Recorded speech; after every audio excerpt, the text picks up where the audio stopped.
SEO টিউটোরিয়ালের এই পর্বে আমরা শিখব how search engine works. First of all আমরা অনেকেই মনে করি যে গুগল বা যেটা ওয়ার্ল্ডের সবচেয়ে বড় সার্চ ইঞ্জিন, এটা আসলে সব কিছুই জানে। এমনকি আমাদের দেশে এমন একটা প্রবাদও আছে যে তুমি যেটা জানো না সেটা গুগলকে জিজ্ঞেস করো, মামা সব বলে দিবে। কিন্তু আসলে এই কথাটা কতখানি সত্য? মামা কি আসলেই সব কিছু জানে? নো ভাই, মামা আসলে কিছুই জানে না। মামা শুধু জানে কোন জায়গায় কি পাওয়া যায়, এটাই। এর বাইরে মামার কোনো নলেজ নেই। বিষয়টা আমি একটু ক্লিয়ার করে বলতে চাই। ধরেন একটা লাইব্রেরি, একটি লাইব্রেরি হচ্ছে জ্ঞানের খনি বা জ্ঞান ভাণ্ডার। এখন সেখানে একজন লাইব্রেরিয়ান থাকে।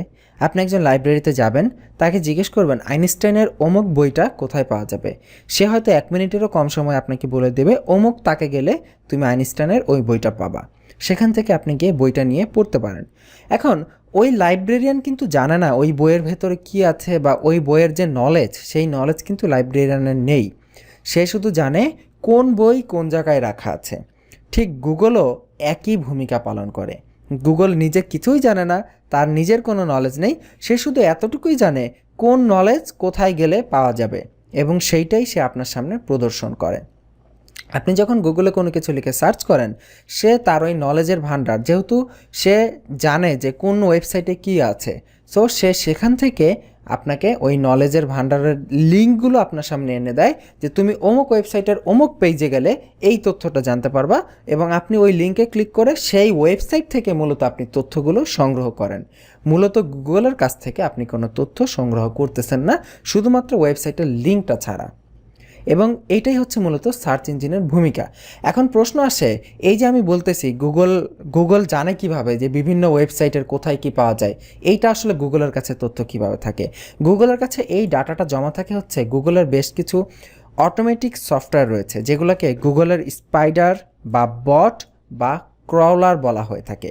যেটাই বলেন না কেন, স্পাইডার, বট বা ক্রলার, এটা হচ্ছে এমন একটি ফাংশন বা এমন একটি অটোমেটিক সফটওয়্যার যেটা 24 ঘন্টায় 24/7 পুরো ইন্টারনেট দুনিয়া ঘুরে বেড়ায় এবং দেখে কোন নতুন ওয়েবসাইট এসেছে, কোন ওয়েবসাইটে কি চেঞ্জ হয়েছে, কোন ওয়েবসাইটে কি ইনফরমেশন যোগ করা হয়েছে, কি ইনফরমেশন ডিলিট করা হয়েছে। এই যাবতীয় ইনফরমেশন, মানে পুরো ইন্টারনেট দুনিয়া, দেখুন এত বড় একটা দুনিয়া, এই দুনিয়াতে কোথায় কি হচ্ছে প্রতি মুহূর্তে তার খবর এই বট ঘুরে ঘুরে নিতে থাকে এবং গুগলের ডাটাবেসে জমা করতে থাকে যে অমুক ওয়েবসাইটে অমুক চেঞ্জ হয়েছে। ধরুন আজকে আইটি বাড়ি হঠাৎ করে এসইওর আপডেট নিয়ে আসলো, এসইওর একটি নতুন টিউটোরিয়াল নিয়ে আসলো, বা ফেসবুক মার্কেটিংয়ের একটি নতুন টিউটোরিয়াল নিয়ে আসলো। আমরা আমাদের ওয়েবসাইটে পাবলিশ করলাম যে ফেসবুক মার্কেটিংয়ের টিউটোরিয়াল এসেছে। তখন কি করবে, গুগল বট আমার ওয়েবসাইটে যাবে, গিয়ে দেখবে হ্যাঁ আইটি বাড়িতে নতুন একটা টিউটোরিয়াল এসেছে। সে এই তথ্যটা গুগলের কাছে জমা দিবে। গুগল কি করবে, এই তথ্যটা তার ডাটাবেসে সেভ করে রাখবে যে আইটি বাড়ির ফেসবুক মার্কেটিংয়ের একটি টিউটোরিয়াল বের হয়েছে।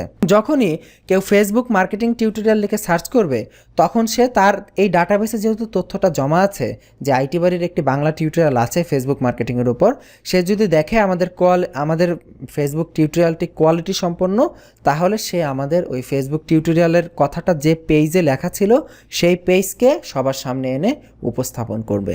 এই হচ্ছে জাস্ট গুগলের কাজ। এটা ছাড়া গুগলের আর কোনো কাজই নেই। গুগল আসলে, এখন আমি আপনাকে একটি চমৎকার এক্সাম্পল দেখাই। অলরেডি আমি আপনাকে দেখিয়েছি যে গুগল কত দ্রুত এই কাজটা করতে পারে। যেমন আমি যদি এখানে লিখি বেস্ট মোবাইল 2018 সেরা মোবাইল কোনটা, এখানে আমি অল সিলেক্ট করছি, এখানে ইমেজ সিলেক্ট করা ছিল। দেখুন যখন আমি বেস্ট মোবাইল 2018 লিখে সার্চ করলাম, এখন জাস্ট এই ছোট্ট স্ট্যাটিস্টিক্সটা আপনি একটু ভালো করে লক্ষ্য করুন। নিশ্চয়ই অলরেডি বুঝে গেছেন 9.6 বিলিয়ন রেজাল্টস। তার মানে এই মোবাইল ফোন 2018 যে সেরা মোবাইল, 2018 সেরা মোবাইল নিয়ে যে ওয়েবসাইটগুলো তাদের ওয়েবসাইটে যে ওয়েবসাইটগুলো কথা বলেছে, মানে ওয়েবসাইটে বিভিন্ন তথ্য দেয়া হয়েছে, সেই তথ্যর পরিমাণ, মানে সেই তথ্যর ইন্ডেক্সিং গুগলের কাছে 9.6 বিলিয়ন। এখানে দেখতে পাচ্ছেন 964 কোটি রেজাল্ট গুগল আমাদের সামনে এনে দিয়েছে পুরো ইন্টারনেট থেকে, এবং সেটা করেছে কত সময়ের মধ্যে? মাত্র 0.49 সেকেন্ডস। হাফ সেকেন্ডের থেকেও কম সময়ে গুগল 964 কোটি রেজাল্ট আমাদের সামনে প্রদর্শন করেছে। এখন বুঝতে পারতেছেন যে এটা কতটা ফাস্ট গুগল প্রসেস করে এবং কতটা দ্রুত গতিতে আমাদের সামনে দেখায়। এইটাই হচ্ছে মূলত গুগলের পাওয়ার। এবং এই পুরো সার্চ ইঞ্জিন, এই গুগলের পুরো সিস্টেমটা এই নিয়মে কাজ করে। সে ক্রলার পাঠায়, বট পাঠায়, সারাদিন ইন্টারনেট ঘুরে তথ্য সংগ্রহ করে এবং যখনই কেউ সার্চ করে সেই তথ্য অনুযায়ী যে ওয়েবসাইটগুলো রয়েছে সেই ওয়েবসাইটগুলোর লিঙ্ক সে আমার সামনে প্রদর্শন করে। জাস্ট এটাই। এবং এখানে দেখুন কিছু ইনফরমেশন বাই ডিফল্ট এখানে দেওয়া হয়েছে এবং এই ইনফরমেশন কিন্তু গুগলের নিজস্ব ইনফরমেশন না। এই ওয়েবসাইটে গেলে আপনি এই ইনফরমেশনগুলো পাবেন এবং গুগল কি করেছে, এই ওয়েবসাইট থেকে কিছু ইনফরমেশন টান দিয়ে কেটে তার সামনে প্রদর্শন করেছে যে সার্চ করেছে তাকে সহজে বোঝানোর জন্য। এটাকে বলা হয় স্নিপেট। গুগল এরকম বিভিন্ন স্নিপেটের মাধ্যমে অনেক সময় বিভিন্ন রেজাল্টের উত্তর সামনাসামনি প্রদর্শন করে থাকে বিভিন্ন ওয়েবসাইটের ভেতর থেকে তথ্য সংগ্রহ করে। সো এই হচ্ছে গুগল বা সার্চ ইঞ্জিনের কার্যপ্রণালী।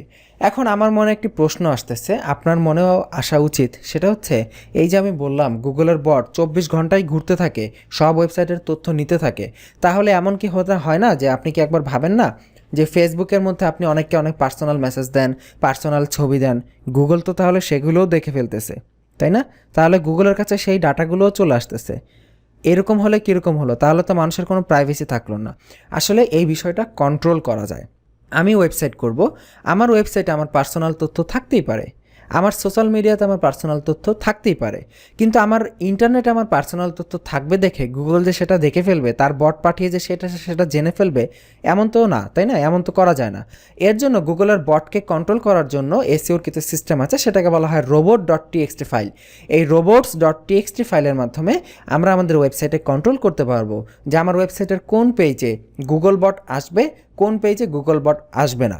সেইটা আমরা বাধা ধরার রুলস আমরা দিয়ে দিতে পারবো।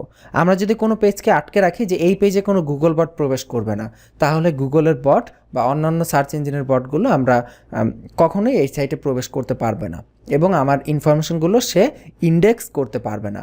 ইন্ডেক্স করা মানে হচ্ছে আমার ওয়েবসাইটে যে ইনফরমেশন আছে সেই তথ্যটা গুগল সংরক্ষণ করা, যে আমার ওয়েবসাইটে এই তথ্যগুলো পাওয়া যায়।